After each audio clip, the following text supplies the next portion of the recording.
నమస్తే welcome to Vihari news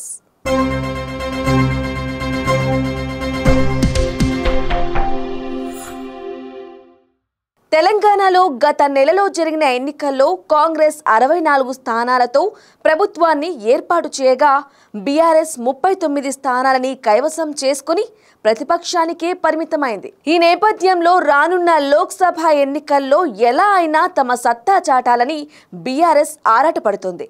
ఈ మేరకు లోక్సభ నియోజకవర్గాల వారీగా సమీక్షలు కూడా నిర్వహిస్తోంది। ఈ సమీక్షలో గత ఎన్నికల్లో బీఆర్ఎస్ ఓటమికి గల కొన్ని కారణాల గురించి పార్టీ శ్రేణులు నాయకుల దృష్టికి తీసుకెళ్తున్నారు। మొన్నటి అసెంబ్లీ ఎన్నికల్లో బీఆర్ఎస్ ఓటమికి గల ప్రధాన కారణం ఆ పార్టీ పేరును తెరాస నుండి భారసగా మార్చడమే అంటున్నారు బీఆర్ఎస్ కార్యకర్తలు। ఈ మేరకు ఈ అంశాన్ని బీఆర్ఎస్ అధిష్టానం దృష్టికి తీసుకెళ్లే యోచనలో ఉన్నట్లు తెలుస్తోంది। ఇప్పటికే లోక్సభ ఎన్నికల నిమిత్తం బీఆర్ఎస్ నిర్వహిస్తున్న లోక్సభ ఎన్నికల సన్నాహ సమావేశాల్లో పలు జిల్లాల నుంచి వచ్చిన పార్టీ నాయకులు ముఖ్యంగా ఈ అంశాన్నే ప్రస్తావిస్తున్నట్లు సమాచారం।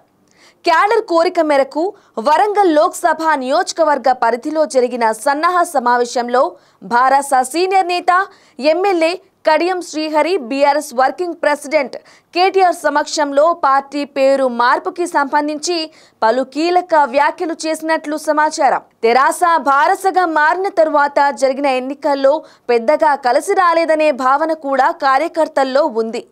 ఇందులో భాగంగానే పార్టీకి వరమైన తెలంగాణ సెంటిమెంట్ను దూరం చేసుకోవద్దని క్యాడర్ భావిస్తోంది। బీఆర్ఎస్ ని జాతీయ స్థాయి రాజకీయాల్లో భారసగా, రాష్ట్ర రాజకీయాల్లో తెరాసగా తెర ముందుకు తీసుకురావాలని పార్టీ శ్రేణులు కోరుతున్నారు।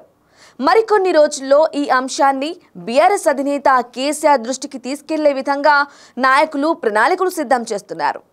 For more updates keep watching Vihari news.